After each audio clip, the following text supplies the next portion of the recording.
નમસ્કાર વિદ્યાર્થી મિત્રો, આપણે ધોરણ 10 માર્ચ 2007નું પેપર સોલ્યુશન કરીશું.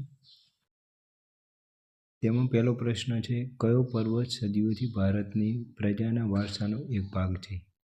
પણ આ પ્રશ્ન હાલના આપણા અભ્યાસક્રમમાં નથી. તેનો જવાબ આવે છે હિમાલય. બીજો પ્રશ્ન છે, કઈ કલામાં ગાયન અને વાદન એ બે બાબતોનો સમાવેશ થાય છે? તો અહીં સંગીત, જે આપણે પાઠ બીજાની અંદર આપેલો છે. ત્રીજો પ્રશ્ન છે, ધોળાવીરા ક્યાં આવેલ છે? તો ખદીર બેટમાં, એ પાઠ 3માં આપેલું છે.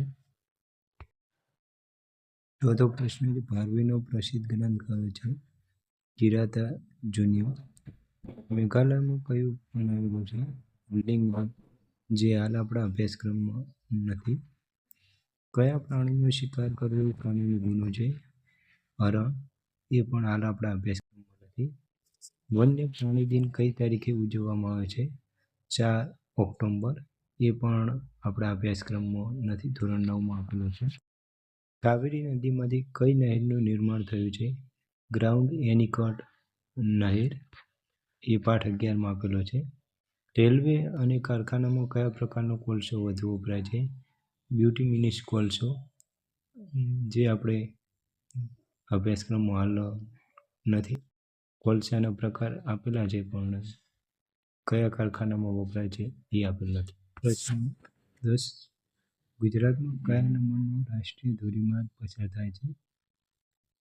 જેમાં રાષ્ટ્રીય ધોરીમાર્ગ નંબર 8, પરંતુ હાલ એ નંબર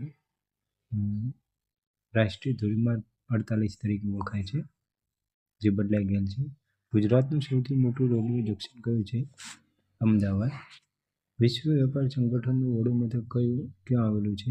જીનીવા. વૈશ્વિકરણની નીતિ કયા પ્રકારના વેપાર સાથે જોડાયેલ છે? વિદેશ. કયા વર્ષને મહિલા વર્ષ તરીકે ઉજવવામાં આવ્યું? 1975. વિશ્વમાં સૌથી વધારે બાળમજૂરો કયા દેશમાં છે? ભારત.